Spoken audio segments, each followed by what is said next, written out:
Hi guys, this is Ashley from The Resilient Kid. I'm joined by the lovely Virginia again. Hi Virginia. Hi Ashley. Today we're going to talk all about kids' nutrition. This week in the group we've been talking about exercise and nutrition and how important it is. And so that's why I've invited Virginia back. I just want to say before we go on to children's nutrition and how important it is, that a big thank you to you, because since we last spoke, I have upped the water. I'm literally drinking at least 2 of these a day. The kids have got their water. Well done. The kids have got their water. I am exercising most days. I'm really mindful of how much protein I'm getting in and stuff. And so, I feel better. I feel more energetic. I'm not as tired. I've lost a bit of weight. So always a bonus. But yeah, I just feel really good because I'm just, I think a little bit, since we've had that conversation, a bit more mindful about how and what I'm eating.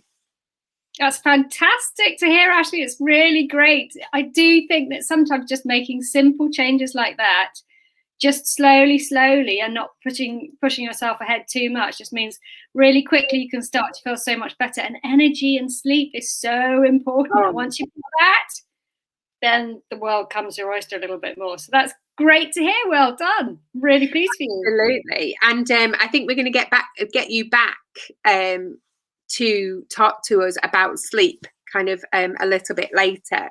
Now, today we're going to talk about kids' nutrition, and we were just talking off air about how important it is, because our children, we've got boys same age, and how important it is for them. So kind of what do we need to know as parents? What's the basics that we need to know?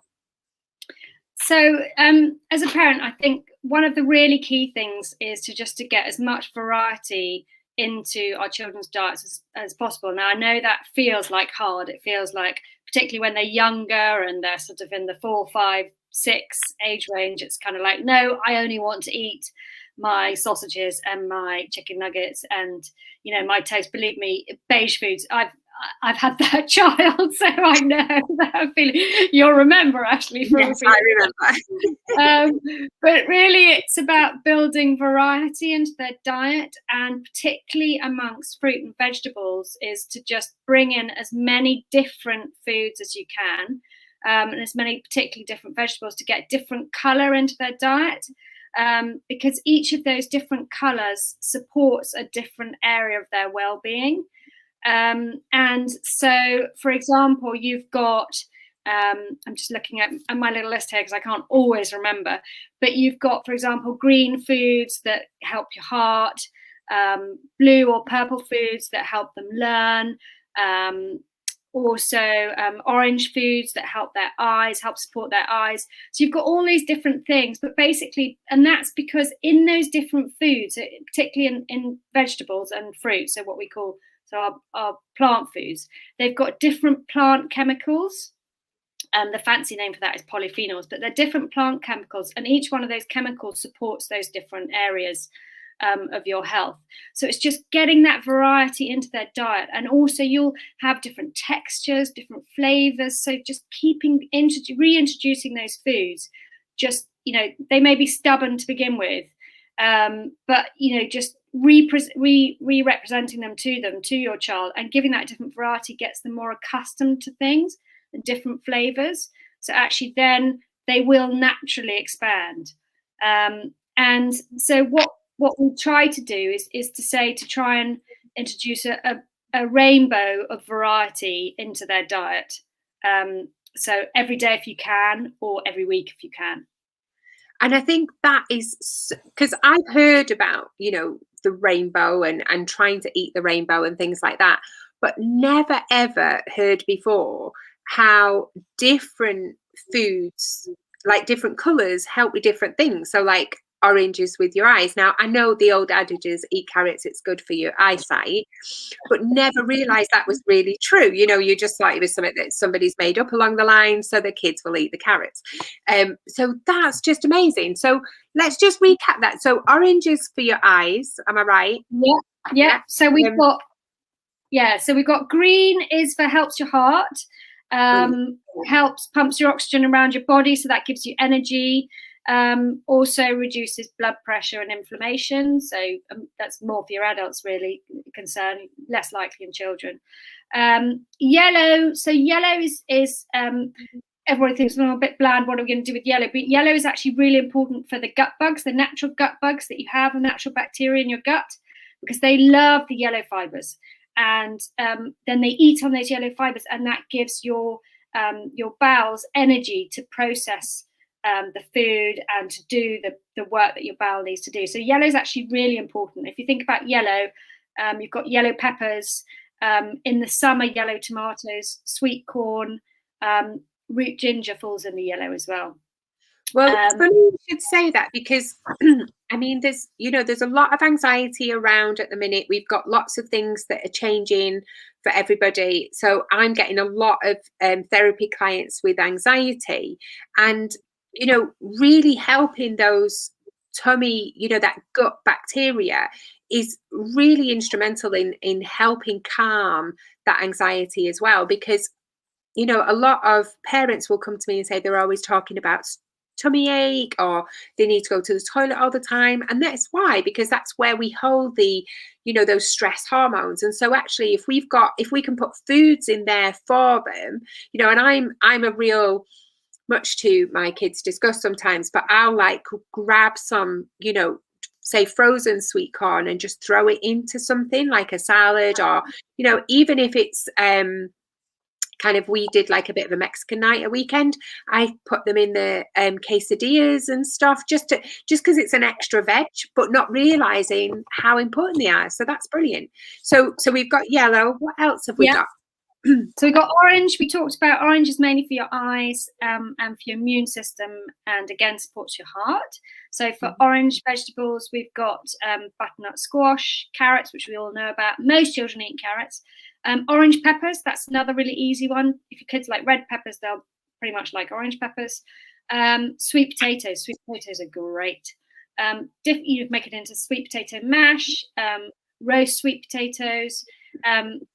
Sweet potatoes are better really than white potatoes, because again, we talked last time about the blood sugar roller coaster and having energy. So your sweet potatoes, they've got much more fiber in, so they're going to have much more balanced energy. So try and get them into a sweet potato at lunch, or sweet potato wedges instead of sweet potato chips. So those are really great. Then we move on to red. Supports your immune system. So as we know, really popular at the moment. Respiratory diseases. So asthma, if you've got kids with asthma, red vegetables and fruit, really great. And for those, we've got red peppers, obviously, red onions. So you could cook with red onions as opposed to white onions. Tomatoes that we know about. You've got things like a beetroot, less likely for kids, but you can roast beetroot and that gives it a much sweeter flavour. And then you've got all your berries. Berries are brilliant. Getting as much berries as you can to your kids. Raspberries, strawberries, rhubarb coming in season now. Love a bit of rhubarb to make a rhubarb crumble. And then if you move on to your blue or purple foods, this is where really great for your kids. They help you learn. So that can really help them. If you say to them, this is going to help you with your English exercise or your maths exercise or whatever it is you've got to do today.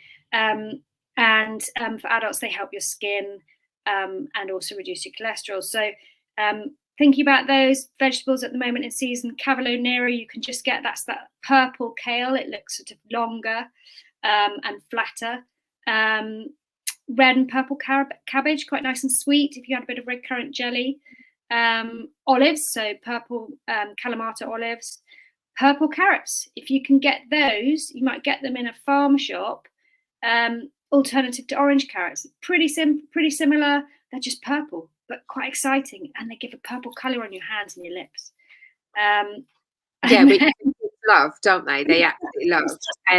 We had last week, I think we had purple sprouting broccoli, just because it was a different colour and you just wanted to do so. I just wanted to do something different, and the kids were amazed. And I'm sure they've seen it before, but they were like, "Oh my gosh, it's better," and it didn't really taste much different. at all. But I guess you've also, would blueberries and Yeah, blackcurrants and stuff come under that? exactly. Blueberries, blackcurrants, figs, blackberries, grapes, so the darker grapes, plums also, and raisins. We say, try to avoid the sweeter dried fruits, and also the sort of more tropical fruits, because they tend to have a quicker higher rise in blood sugar, so they're going to give those jumpy spiky moments again, and then the grumpy moment. But yeah, berries are brilliant, absolutely brilliant, and I love purple sprouting broccoli, brilliant, because it actually doesn't taste very different to normal green broccoli. So and then there is the last category, which is white and beige or brown foods. It kind of sounds a bit of a boring category, but there's actually a lot in there. So you've got so that again is great for your heart and your immune system, and helps to prevent inflammation. So you've got cauliflower, chickpeas, so you've got your hummus, great for dipping your vegetables in, garlic, which you probably cook with anyway, most people. You've got your nuts, things like almonds, cashew nuts, walnuts, Brazil nuts, great for a handful for a snack. Parsnips, so add a few parsnips in if you're making a roast Sunday lunch. Nice and sweet, often get the younger kids. And you've got seeds like pumpkin seeds and sunflower seeds. So there's, and then not in season at the moment, harder to get, is white peaches. So pretty much the only fruit I've got in that list at the moment. But there's so much variety, and it's just picking different ones of those and trying to get the levels up. And so what we say for children is aiming to eat 20 different types of vegetables and fruit in 1 week. Wow. Yeah, and actually it's quite easy to do if you're conscious of it. It's quite easy to do if you're conscious of it. I think it's quite easy to do if you think about them, if they're at home, particularly say of a weekend, or if they're studying from home and things, because actually how many times during the day do they ask for your snack? But also, if they're having a sandwich for lunch, then let's get some salad in there, or carrots on the side, because I know and I was very much the same. My kids weren't into cooked carrots, but would eat raw carrots, with the hummus and things. So already, you can quite easily make up over the week 20 different things. If you think about the orange, the grapes, the bananas, the apples, and berries, you've got broccoli or asparagus, peppers. I mean, I'm a big pepper fan. Green peppers, not much, but the rest, they pretty much go into most meals. So it's quite easily done. But you've created a little thing for us all, haven't you? Yes. Yeah. So I've got it's basically like a little bingo chart. And so what you do, it's got you'll get it from the group afterwards, but it's basically got every day of the week set out. It's also got every colour. And so you just mark down on a Monday, right, you just put a little score for one for a green pepper, and then you might have had a banana, so you put another one. It's just a tally chart.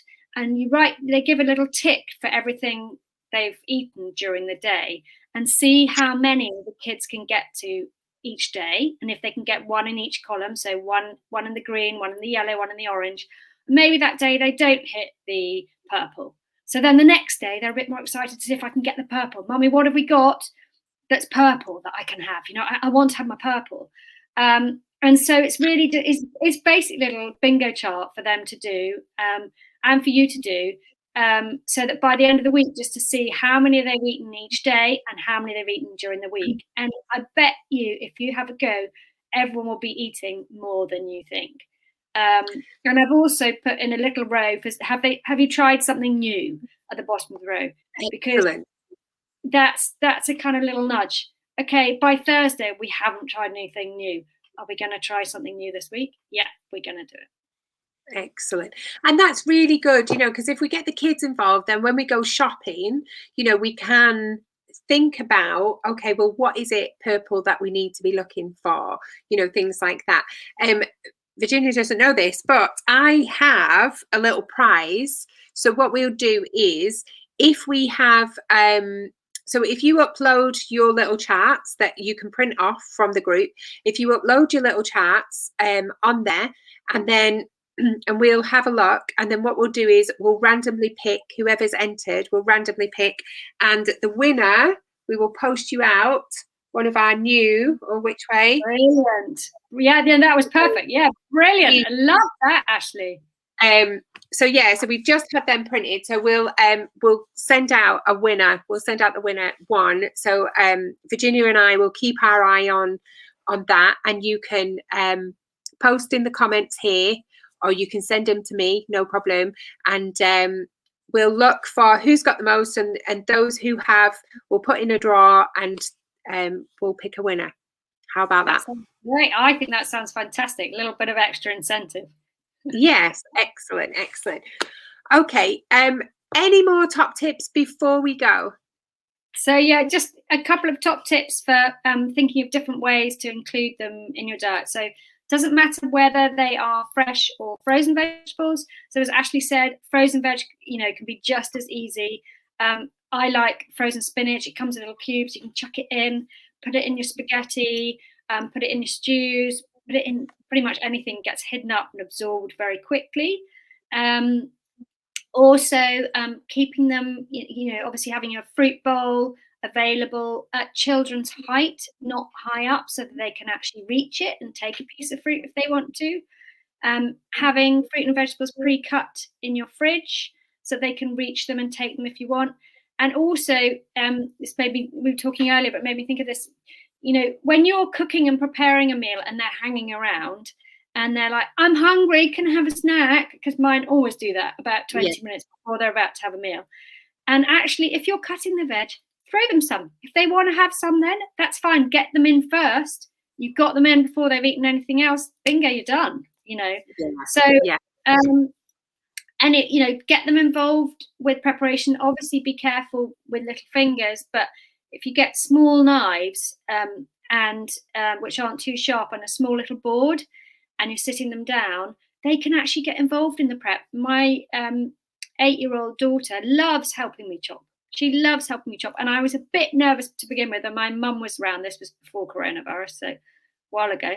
And she was like, oh, is that safe? I was like, no, she's fine.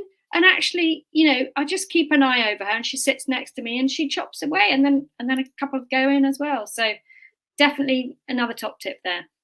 Yeah, and I'm absolutely a big believer of involving the kids in, with sharp instruments and stuff, because the younger that they get involved with them, the more responsible they are with them. If you suddenly present an 11-year-old with a sharp knife, they're going to struggle. Whereas actually, if they're younger and they've got supervision, brilliant. That's absolutely brilliant. Yeah, thank you. I think it's a great tip. And it just also encourages them to learn about what's there and what's available. And we are coming into hopefully growing season. So you get them interested in this, you get them interested thinking about where those veggies come from. They can start growing some. And then my other just top tip would really be to say is to focus as much as you can on vegetables rather than fruit.